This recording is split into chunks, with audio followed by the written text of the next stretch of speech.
추수감사 예배 제목은 그 아홉은 어디 있느냐는 제목입니다. 우리는 하나님의 은혜가 없으면 한순간도 살 수 없는 존재라는 것을 생각은 한번 해보셨겠죠? 그런데 그것을 감사해 본 적은 있어요? 평생에 한 번은 있었겠죠. 우리 하나님이 우리에게 잠시라도 공기를 안 준다면, 호흡을 못 한다면 우리가 어떻게 살 수 있고, 햇빛을 주지 않거나 또 먹을 물을 주지 않는다면 어떻게 되겠어요? 근데 우리는 그걸 당연시 하는 거예요. 그게 하나님의 은혜인데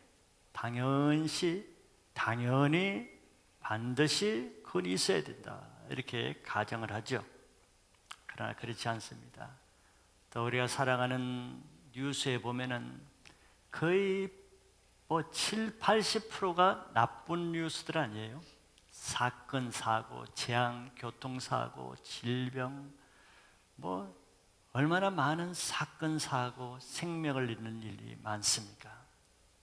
그런 가운데서도 여기 계신 분은 그래도 용케 살아남은 것이 우연이겠습니까?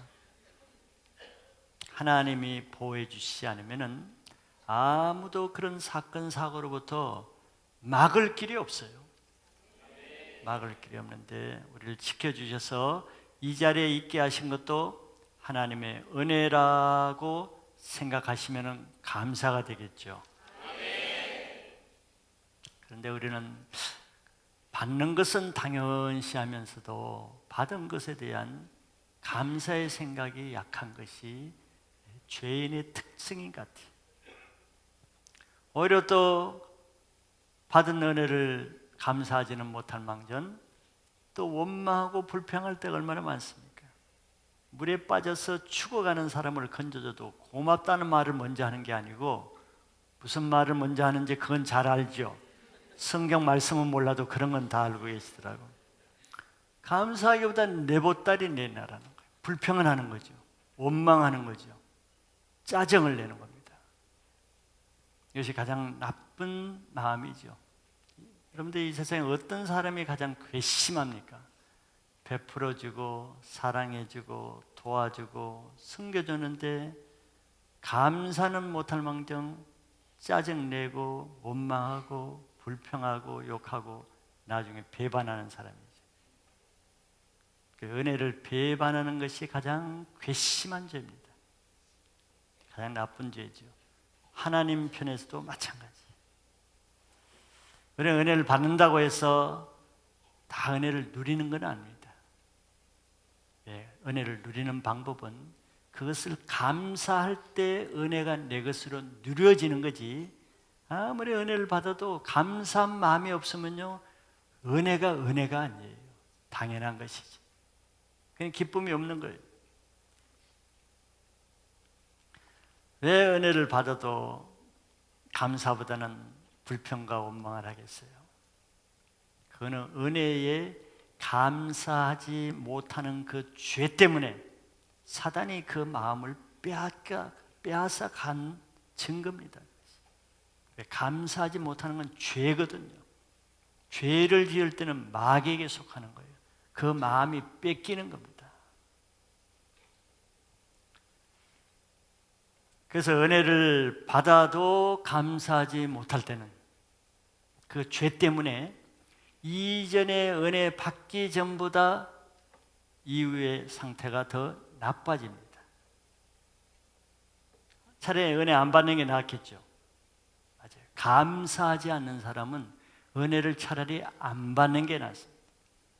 예수님은 가룟 유다에게 너는 차라리 태어나지 않았으면 좋을 뻔했다 말하죠. 얼마나 은혜를 많이 받아서 가룟 유다. 베드로후서 2장 20절에 이런 말씀이 있어요. 만일 그들이 우리 주 대신 구주 예수 그리스도를 알므로 세상의 더러움을 피한 후에 다시 그 중에 얽매이고 지면 그 나중 형편이 처음보다 더 심하리는 거죠. 처음보다 더 심하대요. 은혜 받기 전보다 더 심하다는 거예요. 여러분, 세상 사람이 하는 말 중에 교회 다닌 사람이 더 악하다는 말을 한 사람이 있죠. 그것도 어느 정도 맞는 말입니다. 소위 안티 그리스도 모임이라는 게 있죠.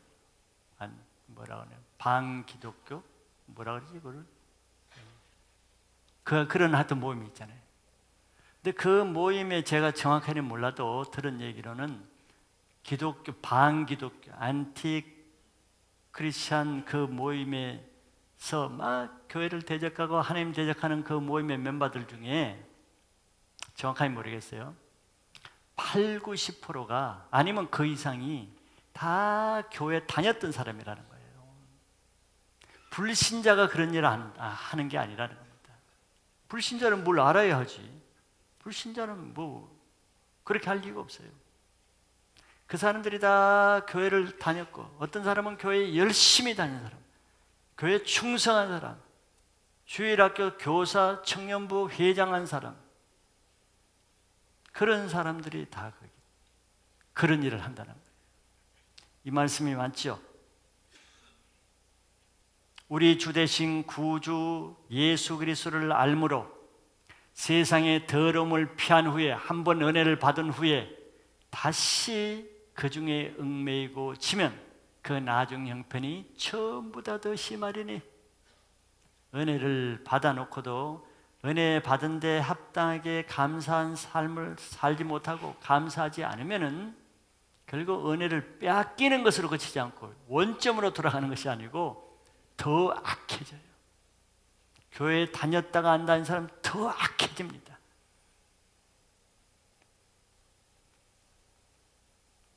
왜? 제가 다시 말합니다. 죄 중에 가장 괘씸하고 악한 죄가 은혜 받아놓고 은혜를 배반하는 죄이기 때문에 그래요. 그 죄가 그렇게 무서운 죄입니다. 그래서 사람이 은혜를 배반하는 삶을 살면은 그렇게 악해지는 거예요. 왜? 그 죄를 사단이, 마귀가 그걸 삼키기 때문에 그래요.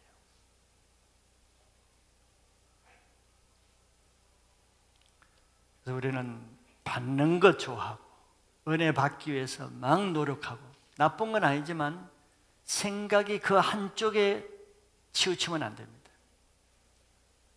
반대로 그 사람은 지금까지 네가 은혜 준 것을 어떻게 됐는가, 네가 하나님의 은혜 받은 것에 네가 어떻게 됐는가, 그걸 한번 생각해 보세요. 하나님은 그걸 계산해요. 막 은혜 달라. 너 전에 줬을 때 네가 어떻게 했느냐? 너 뒤도 안 돌아보지 않냐? 준 것에 대해서 아무 감사도 없지 않냐? 하나님은 계산하고 있을 거 아니에요. 그런데 우리는 계산이 없는 거예요. 그냥 달라고만 하는 거예요. 그런 사람이 은혜가 없는 거예요. 은혜를 막 구하는 사람 보세요. 은혜가 있는가? 은혜가 없어요. 항상 원망, 불만이 가득해.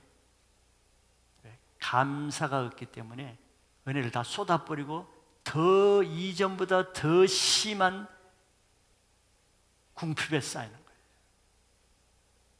그래서 오늘은 예수님이 추수감사절에 감사가 얼마나 중요한가, 감사의 신앙을 어떻게 해야 되는가, 그것을 말씀해 주시는 것을 통해서 하나님 앞에 감사에 대해서 하나님 앞에 바른 신앙을 할 수 있기를 바라겠습니다. 이제 먼저 본문에 보면은 예수님이 은혜를 베푸셔요. 먼저 예수님이 그 앞절에서 쭉 해서 갈릴리에서 사역하시고 지금 예루살렘으로 내려가는 중이에요. 여러분들 이스라엘 지도를 보시면은 갈릴리는 저 위에 있고 예루살렘은 남쪽에 있어요. 쭉 내려오는데 그 중간에 뭐가 있느냐? 사마리아가 있어요. 사마리아 알죠? 세겜 땅, 수가성 여인이 나온 거 사마리아 있는데, 예수님이 그 갈릴리 내려오다가 사마리아의 한 동네에 들어갔어요. 근데 그때 그 동네에 나병 환자들이 모여 있는 집성촌이 있었어요. 나병은 성경에서 공식적으로 하나님이 부종한 병으로 지정해 놨어요. 이 부종한 병은 죄를 상징합니다. 죄. 그냥 병이 아니에요. 죄는 사람 힘으로 고칠 수가 없어요. 그래서 이 하나님이 부정하다는 이 병은 고칠 수가 없습니다.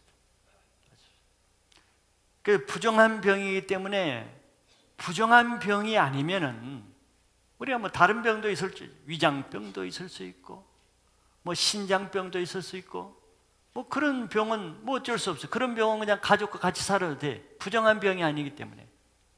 그런데 나병은 달라요. 부정한 병이에요. 부정하다는 건 하나님 앞에 정결치 않다는 겁니다. 죄의 성격을 가지고 있는 거예요. 그래서 이 부정한 병을 가진 병은 가족과 다른 사람과 같이 살 수가 없어요. 격리돼 살아야 돼요. 가족과도 친구와도 일반 사회생활을 할 수가 없어요. 그래서 10명의 나병 환자들이 따로 이렇게 거하고 있습니다. 이거는 죄를 지으면은 가족과도 함께 하지 못하죠. 죄는 분리시키는 역할을 합니다. 사람과 하나님과. 이 나병 환자가 그걸 상징하는 것입니다. 가족과도 분리되고 친구와도 분리되고 다른 동역자와도 분리되고 다 분리돼서 자기들끼리 살아야 돼요. 죄인들끼리. 이게 그런 상징적인 의미를 가지고 있습니다. 그런데 거기에 10명의 나병 환자들이 모여 있었는데 예수님이 지나가신다는 소식을 듣고 그들이 멀리 서서 예수님을 부르는 거예요. 나병 환자들은 격리될 뿐더러 사람이 와도 가까이 가지 못합니다. 자기가 입술을 가리고서 나는 부정하다 알려야 돼. 자기가 가까이 오지 말라고 알려야 됩니다. 그러니까 여기 성경에 멀리 섰다 그랬죠. 가까이 갈 수가 없어요. 그래서 멀리 서서 그들이 이렇게 말했습니다. 예수 선생이야, 우리를 불쌍히 여기소서. 큰 소리를 했다 그랬어요. 큰 소리. 큰 소리로 이렇게 소리 지른다는 것은 그들의 마음 상태를 나타내는 거죠. 절박하고 간절하고 너무 애처롭고 자기들이 너무 불쌍하다는 거예요. 그래서 기도 소리를 들어보면은 그 사람의 상태를 알 수 있습니다. 근데 하나님은 우리의 중심을 보시잖아요. 기도하는 모습만 보는 게 아니고 기도하는 사람의 중심을 본단 말이에요. 그냥 기도실에 가도 그냥 어영부영 중언부언 그냥 했다가 깼다가 말했다가 우물거렸다가 뭐 그런 기도라고도 할 수 있죠. 그 사람 나름대로 열심히 기도하는 거니까. 근데 그 마음 상태를 알 수 있죠. 그러나 한나 같은 사람은 정말 마음이 터져나와서 마음이 깨어지는 마음으로 심정을 토하는 기도를 했잖아요. 나중에 목소리도 안 나왔다 그랬어요. 주님은 그런 중심을 보는 거예요. 나병 환자들이 큰 소리로 이렇게 했다는 것은 그들이 얼마나 절박했어요. 아니면 평생 이렇게 살아야 되는데 나병으로. 그 다음에 그들이 뭐라고 했느냐 하면은 뭐 고쳐달라 말을 안 했어요. 대신 불쌍히 여겨달라 했어요. 불쌍히. 여러분들 기도할 때 어떻게 불쌍히 여겨달라는 기도 잘 하세요? 왜 불쌍해요? 여러분들? 불쌍하시구나. 자기가 불쌍하다는 것을 깨닫고 인정하고 아는 사람 그 자체가 축복입니다. 그게 은혜예요. 바리새인과 세리의 기도를 예수님이 예를 들어 주셨죠. 바리새인 성전 가까이서 손을 들고 막 기도하는데 한마디도 불쌍한 기색이 없습니다. 당당해요. 내가 11조도 하고 일에 2번씩 금식도 하고 구제도 하고 안식일도 지키고 온갖 자랑을 다 해서 불쌍한 존재가 자기는 너무 늠름한 당당한 자예요. 예수님 볼 때는 참 불쌍하다. 참 불쌍하다. 당당한 기도를 하는 사람이 있죠. 그런 사람은 하나님께 요구를 하고 자랑하는 기도를 하는 거예요. 그런데 세리는 성전 가까이도 가지 못하고 기도하는 게 세 마디죠. 하나님이여 저는 죄인으로소이다. 나를 불쌍히 여기소서. 가슴을 치면서 세 마디 했어요. 세리는 자기가 불쌍한 자라는 것을 인정하고 알았어요. 근데 하나님은 어떤 기도를 들으신다 그랬어요? 세리의 기도를 들으셨다 그랬습니다. 자기를 불쌍히 여기는 그 기도를 들으셨어요.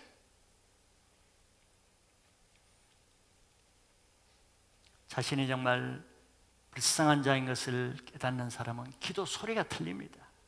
목소리가 다르죠. 기도의 자세가 틀립니다. 의무적으로 형식적으로 기도할 수 없어요. 기도해야 되니까 하는 그렇게 기도할 수가 없습니다. 안 하고는 안 되고 자기가 너무 불쌍해서 기도하는 자세가 달라집니다. 이 나병 환자들이 지금 그러죠. 그래서 예수님이 가만 보니까 이 사람들이 참 간절한 마음이 보였잖아요. 불쌍히 해달라니까. 그래서 그 믿음을 보시고 예수님이 그들에게 이렇게 말씀하셨어요. 가서 제사장들에게 너희 몸을 보이라. 나병 환자는 자기가 나았다고 해서 마음대로 사람들 만나고 다시 돌아가서 집으로 돌아가고 그렇게 못해요. 율법으로 금해놔서 그렇게 하면 안 돼.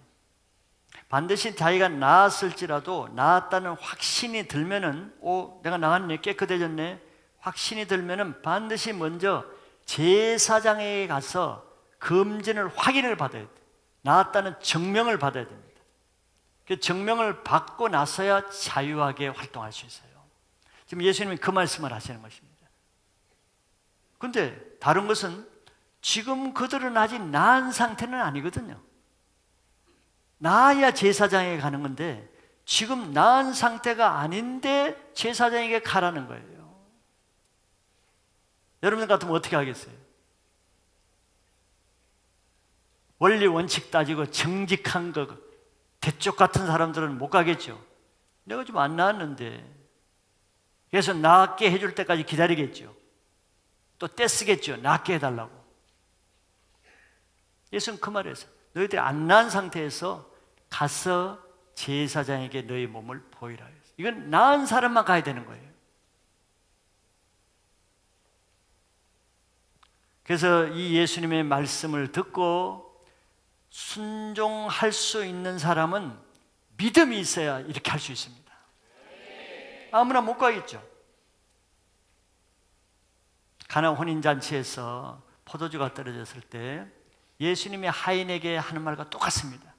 그 물을 떠다가 연회장에게 갖다 주라 그랬어요. 근데 그때 당시는 아직 포도주가 안 됐습니다. 그러면 하인이 계속 포도주 만들어질 때까지 기다려야 돼요? 그러면 지금까지 기다려야 돼요. 2000년도.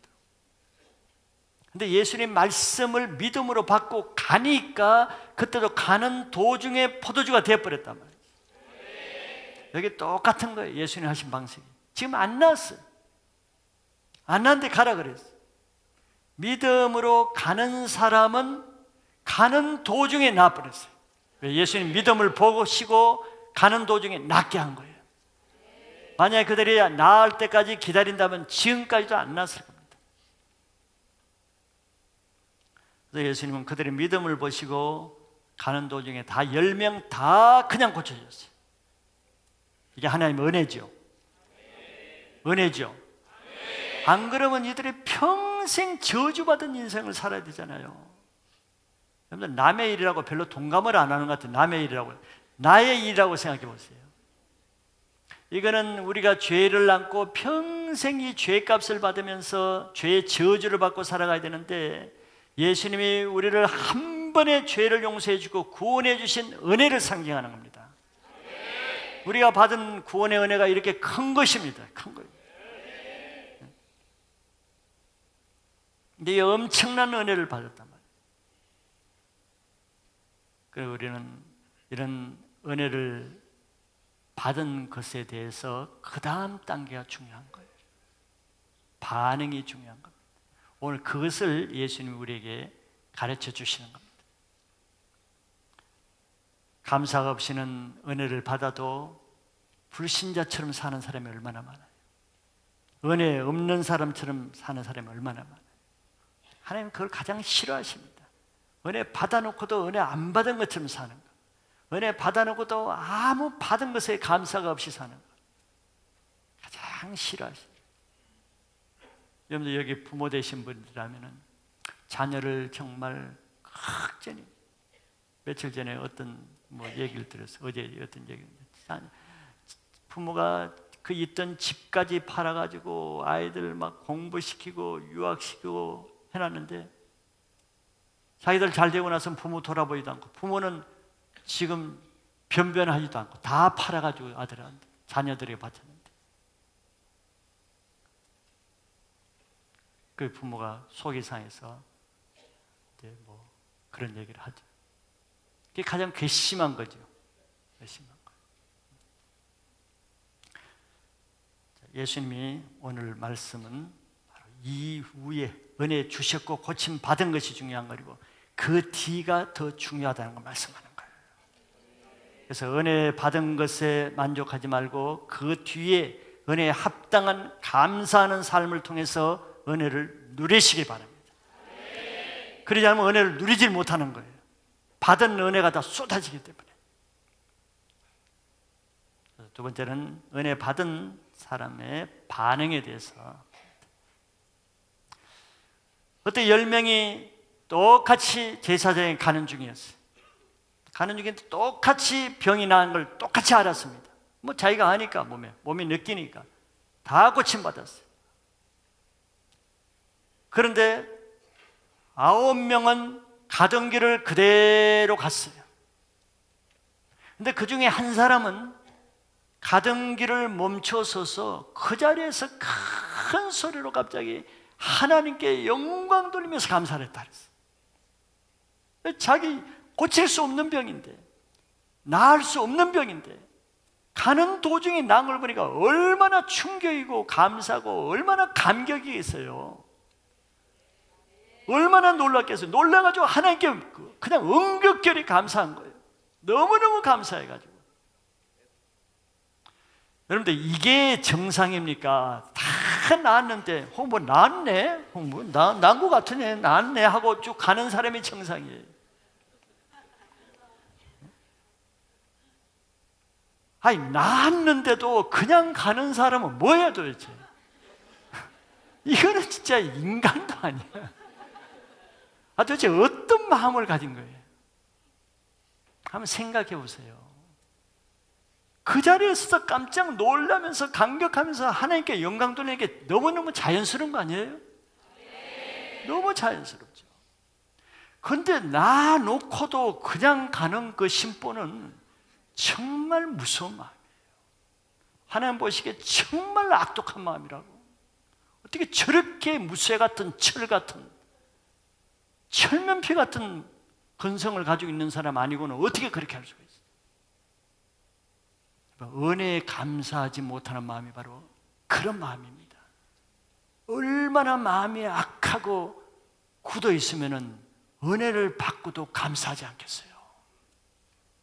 가장 강팍한 마음. 그래서 딴 사람은 그대로 9명은 가고 있는데, 이 한 명은 서서 영광을 돌리더니, 돌리고 같이 간 게 아니고 반대로 돌아서서 어디로 갔다 그랬어요? 예수님이 있는 데로 간 거예요. 근데 성경이 뭐라고 기록해요? 이 사람에 대해서 누구라고 기록합니까? 기록 안 해도 되는데 강조해서 기록하죠. 이방인이요 사마리아인이요. 9명 간 사람은 하나님을 잘 섬기고 하나님의 백성이고 모태신앙으로 하나님을 섬겨오는 유대인이었습니다. 그걸 강조하고 있어요. 이 이방인 사마리아인은 감사 영광 돌리고 끝나는 것이 아니고, 끝나서 같이 9명 따라가는 것이 아니고 돌아서서 너무너무 감사해서 가만히 있을 수가 없어. 자기를 그렇게 고쳐주신 그 예수님께 가서 감사 안 하고는 견딜 수가 없어. 너무너무 고마워서. 그래서 다시 돌아가 제사장에게 가서 우선은 자기 나병으로부터 자유함 받은 확정받는 것보다 더 중요한 것은 먼저 감사하는 거예요. 그런데 이 9명의 유대인은 뭐가 더 중요했어요? 자기가 먼저 빨리 이 나병 구속에서 벗어나는 거예요. 빨리 이 괴로운 이 묶임에서 벗어나. 그래서 빨리 제사장에 가서 이 나병 굴레를 풀어오고 확정을 받고 나음 받는 것이 더 급해. 그래서 먼저 가려고 하는 거죠. 그러나 이 사마리아인은 그것도 물론 내게 중요하고 급하지만 더 급한 것은 내가 나음 받는 이것을 먼저 이 낫게 하신 예수님께 감사하고 사례하는 것이 더 먼저라는 마음을 가진 거예요. 이게 정상이지 않겠어요?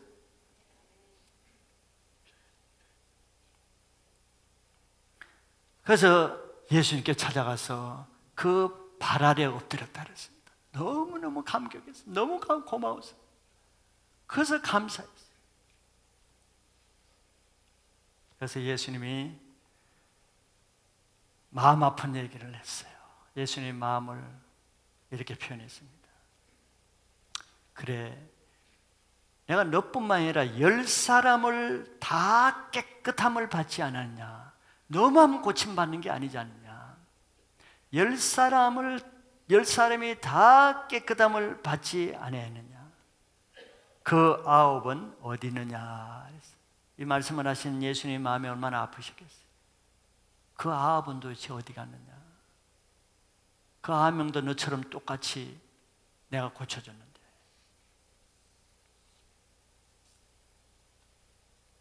예수님 편에서는 병을 고쳐주는 것이 다가 아니죠. 예수님 편에서는 병을 고치는 것이 끝난 것이 아닙니다.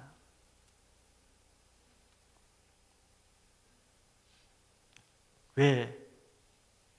그 뒤가 더 중요하기 때문에. 이 9명은 병 고치는 것으로 다 끝난 거죠. 병 고침 받은 것이 가장 중요하다고 생각하는 거죠.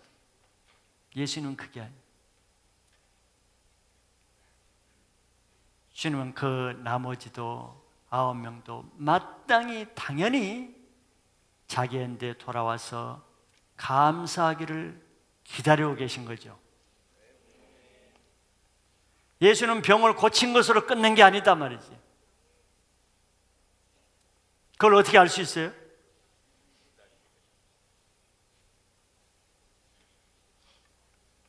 그걸 어떻게 알 수 있어요? 예? 그러죠.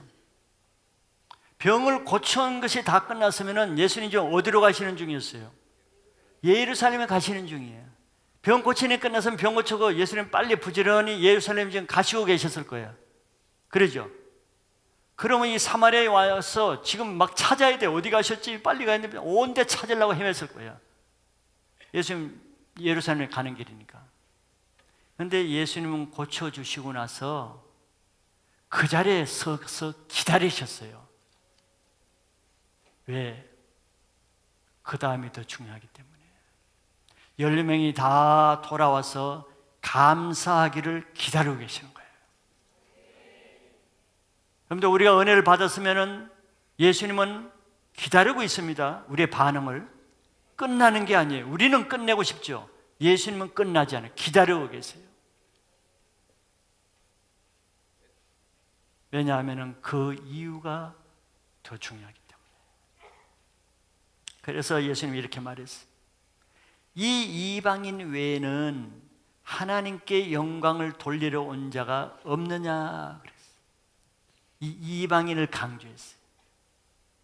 이 이방인 외에는 아무도 똑같이 은혜를 받아놓고 하나님께 영광 돌리러 온 자가 없느냐 그랬어요. 주님은 마땅히 하나님께 영광 돌리기를 기다리고 있는 거죠. 기다리고 있는 거예요. 보시고 있어요. 그냥 은혜 주시고 그래 이제 됐다 아니에요. 은혜 받은 사람이 어떻게 하는가 지금 자세하게 보시고 있다니까. 하나님께 영광 돌리는지 자기에 와서 감사를 표하러 오는지 보시고 있는 거예요.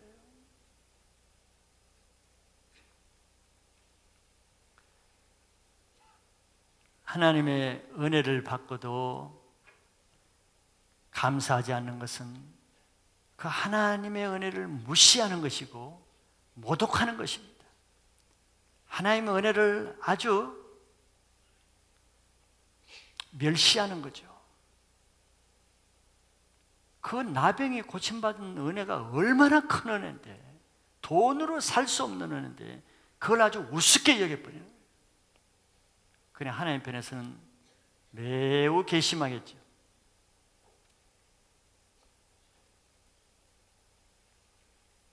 그 9명의 유대인들은 가서 제사장에 가서 빨리 그 굴레를 벗어버리고 가서 뭐 어떻게 하겠어요? 어떤 사람은 먼저 자기 애인 만나러 가고, 어떤 사람은 가족에게 가고, 어떤 사람은 그동안 먹지 못한 뷔페집으로 가고, 어떤 사람은 비디오 바로 가서 그동안 하지 못한 거 시커던, 어떤 사람은 친구 만나서 자기 낳은 거 자랑하러 다니고, 하나님의 은혜를 다 자기 육신의 영광으로 다 자기가 취해버려요. 하나님께는 아무 감사가 없어요. 이게 가장 악한 죄입니다. 하나님의 은혜를 모독하는 거지. 주님이 바라시는 것은, 자, 나병은 죄입니다. 죄는 하나님과 분리되는 거예요. 하나님 관계가 끊어지는 겁니다. 나병을 고쳐준다는 것은 그들이 어떤 죄로 인해서 그 병을 받았기 때문에 그 병을 고쳐준다는 것은 다시 끊어진 하나님과 관계를 회복시키는 것이 목적이란 말이에요. 다시 하나님께로 돌아오게 하는 것이 목적이에요. 그런데 은혜를 받고도 감사하지 않는 것은 그 은혜를 받은 후 주님과 관계를 끊어버리는 겁니다. 그런 사람은 이제 기도를 해도 기도 응답 받으면 응답 받는 그것으로 주님과 관계를 끊어버리는 거예요. 그래서 실제로 치유의 은혜를 받고 큰 문제 해결을 받고 큰 은혜를 받고 하나님 떠나고 교회 떠난 사람 많습니다. 우리는 상식적으로 이해가 안 되죠. 아니, 그 큰 은혜를 받고 왜 그렇게 되는 거예요.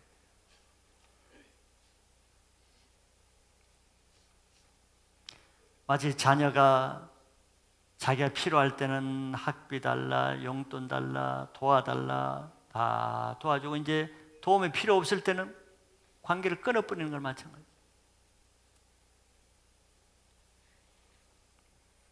예수님께 감사하지 않는 9명은 유대인이었다 그랬습니다. 유대인은 날 때부터 하나님 믿는 사람입니다. 대대로 모태신자들입니다. 자신은 자격이 있다고 생각하는 거예요. 하나님을 조상대대로 섬겨왔으니까 하나님 자녀라는 자격이 있다고. 이게 나병이 나도 당연한 겁니다. 당연히 내가 치유받아야지. 오히려 사마리아인이 같이 자기와 같이 나음받은 것이 아마 못마땅했을 거예요. 저런 이방인들은 고쳐질 필요가 없는데 우리 9명만 고쳐야 되는데, 아마 이런 생각을 할 수도 있을 거예요. 저런 자격도 없는 자가 하나님께 치유를 받다니. 막 그 자존심 때문에 9명은 사마리아인은 감사하러 갈 때도 자기들은 오히려 자존심 때문에 안 갔을 수가 있어요. 또 이들은 유대인이었기 때문에 유대인인 자기가 이 나병에 걸린 데 대해서 하나님께 원망 불평의 마음이 있을 거예요. 왜 내가 이런 병이야? 내가 대대로 하나님 잘 섬겨왔는데 왜 나에게 이런 저주가 임하느냐? 인정이 안 돼서 하나님께 원망, 쓴뿌리, 불평. 그래서 하나님이 오히려 고쳐줬을 때 다시는 하나님과 함께하고 싶지 않아서 멀리 오히려 끊어버리고 떠났을 수도 있어요. 그 억울함 때문에. 그러나 반대로 한번 생각해 보세요. 이 시대의 유대인들은 예수를 믿지 않았습니다. 대부분이 예수는 메시아로 인정하지 않았어요. 반대로 생각하면 이런 시대에 자신이 그 저주스러운 나병이라는 질병의 고통 때문에 자기가 오히려 많은 유대인들 중에 나병이라는 이 저주받은 질병 때문에 예수님을 만날 수 있는 기회가 되는 것은 축복입니다. 축복. 나병 걸리지 않는 수많은 유대인들은 예수님을 돌로 쳐 죽이려고 그러고 예수님을 부인하고 예수님을 믿지도 않고, 이것이 나병보다 더 큰 저주죠.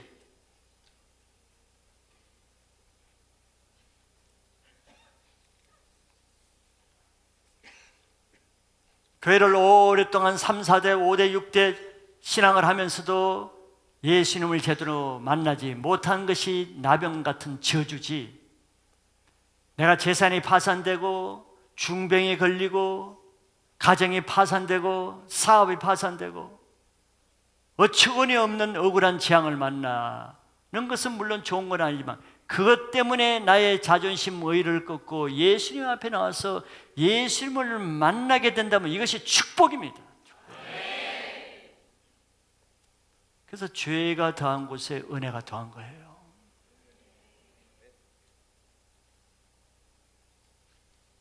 실제로 그러잖아요. 사마리아인은 하나님의 은혜 받을 자격이 없습니다.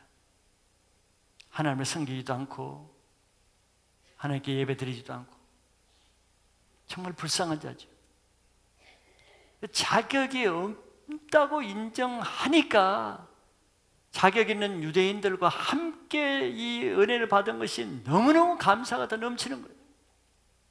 반면에 유대인은 자격이 있다고 생각하니까 저런 자격 없는 자와 같이 치유받은 게 별로 그렇게 달갑지가 않아요.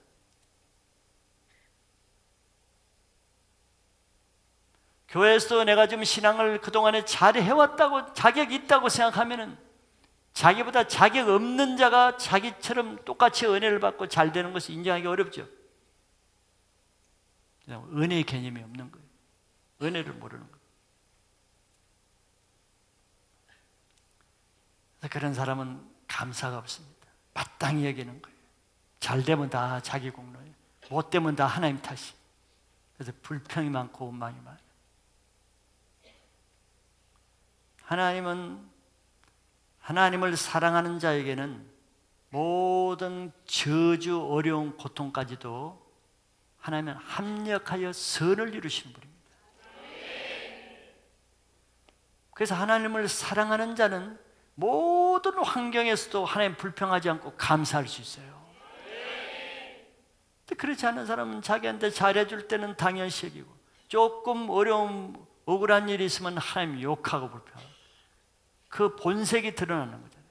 하나님 그걸 보시는 거예요.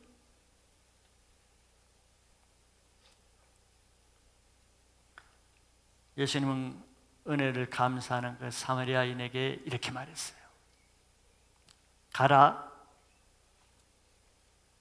내 믿음이 너를 구원하였느니라 그랬어요.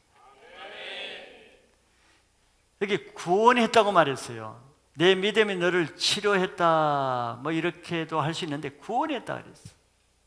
이 구원하다는 말은 여러 가지 의미가 있습니다. 헬라어로는 이제 소조라고 하는데, 이 구원이란 우리말은 한마디로 그냥 똑같이 구원이라는 번역을 했는데, 구원이라는 것은 그야말로 죄에서 구원받는 것도 이 구원이라 그래요. 소조라 그래요. 또 병이 낫는 것도 이 구원이라 그래요. 또 귀신에게서 해방되는 것도 이 구원이라 그래요. 광범위해요.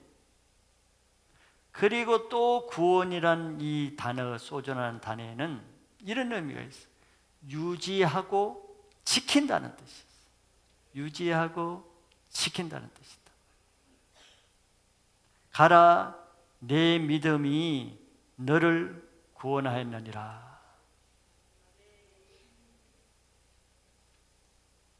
예수님이 이 사마리아인에게만 이 말을 하는 거예요. 내 믿음이 너를 구원하였느니라. 자, 온전한 구원은 나병이 치유받은 것으로 끝난 것이 아니라는 것을 여기 의미하는 겁니다. 9명의 유대인도 나병은 치유받았지만 그걸로 끝난 것이 아니라는 것을 의미하는 거예요. 가라, 너는 내 믿음이 너를 구원했다고 말하는 거예요. 사마리아인에게만. 이 치유는 계속 하나님과의 관계, 아까 치유는 관계라고 그랬죠. 하나님과 관계 안에 있을 때 이 치유, 이 구원이 유지되고 지켜진다는 거예요. 여러분 실제로 수련했던 데 뭐 놀라운 병도 나고 치유가 많이 일어나잖아요. 근데 그 중에는 금방 재발되는 사람도 있습니다. 다른 병이 생기는 사람도 있어요. 심지어는 더 심하게 되는 사람도 있습니다. 뭐 대부분 다 치유되지만 지켜지지 못할 때 그러는 거예요. 그래서 이 병자에게는 너를 구원하니라 그런 겁니다. 받은 은혜에 감사하는 것이 그걸 지키는 능력이 된다는 겁니다. 은혜 감사하지 못하면 은혜 받고도 원망하고 불평하고 짜증내고, 그러니까 은혜 다 쏟아버리죠. 은혜만 쏟아집니까? 모든 치유가 다 없어지는 겁니다. 지켜지지가 않는 거예요. 그러면 이전 상태보다 이후 상태가 더 어려워집니다. 요한복음 5장에 보면은 베데스다 연못가에 일어난 사건이 있어요. 예수님이 그곳에 가서 38년 동안 누워만 있는 이 불쌍한 병자를 고쳤죠. 고치고 나서 나중에 그 사람을 성전에서 만났어요. 자, 그 사람에게 의미 있는 말씀을 합니다. 요한복음 5장 14절에 이렇게 말해요. 그 후에 예수께서 성전에서 그 사람을 만나 이르시되 보라, 내가 나았으니 더 심한 것이 생기지 않게 다시는 죄를 범하지 말라 하시니 그랬어요. 네가 38년 동안 누웠다가 나았다고 끝난 게 아니라는 거예요. 너는 38년 동안 네 죄 때문에 네가 38년 동안 누워 있었는데 지금 치유받았다고 했으니 끝난 거 아니다. 너 하나님 나 죽을 때까지 그대로 다 치유된 게 아니다. 이 뜻입니다. 그러면서 그 설명을 했어요. 네가 만약에 다시 죄를 범하면은 더 심한 것이 생긴다는 거예요. 38년이 아니라 48년짜리 병이 생길 수도 있어요. 지금 이 나병 환자에게도 같은 맥락입니다.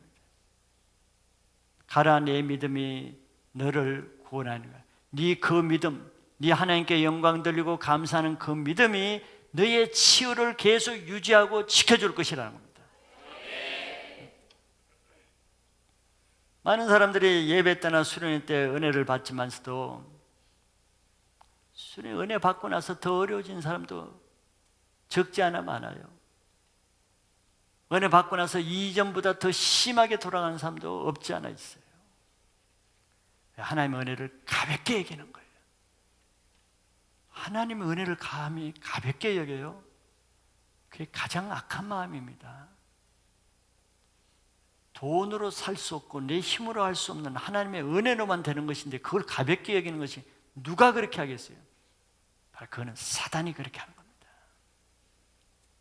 가룟 유다가 3년 동안 예수님의 많은 사랑 은혜를 다 받았는데 그 은혜를 배반하게 하는 것이 가룟 유다의 생각에 사단이 예수를 팔려는 생각을 주잖아요. 은혜를 배반하게 하는 것은 사단에게 매인자입니다. 그래서 그 죄가 큰 거예요. 오늘은 추수감사 예배예요. 성경에는 추수감사가 뭐 추수한 것을 곡식, 여기 호박, 당근, 고추, 가지 뭐 많이 있네요. 바나나. 뭐 구약 시대는 농작물이 최고의 하니까 그걸 첫 곡식, 첫 단을 하나님께 드리는 날. 그 주제는 드리는 것이 중요한 것이 아니고 감사합니다. 감사. 하나님은 자원하는 마음으로 드리지 않은 것을 안 받아요. 이 예물, 물건을 받는 게 아닙니다. 이것을 누가 드리고 어떤 마음으로 드리는가 그걸 받아요. 근데 그 첫째가 감사하는 마음입니다. 똑같아요. 오늘날에도 농사 안 하는 사람은 그럼 안 드려도 되는가? 한 해 동안뿐만 아니라 매일 매달마다 주는 우리에게 먹고 살 수 있는 물질 감사해 본 적이 있습니까? 얼마나 감사했습니까? 그냥 내가 딱 정한 11조만 냈다고 그게 감사합니까? 그거는 11조지 감사의 물이 아니에요. 말라기에서 보면은 너희가 도둑질하는 것이 뭔 줄 아느냐? 안식일 도둑질하고 11조와 봉헌물이라 그랬습니다. 11조만 냈다고 되는 것이 아니라 봉헌물이라는 것이에요. 봉헌물이란 뭐예요? 감사할 일에 감사하고, 절기 때마다 감사하고, 생일을 감사하고, 사업에 감사하고, 좋은 일에 감사하고, 감사하는 예물입니다.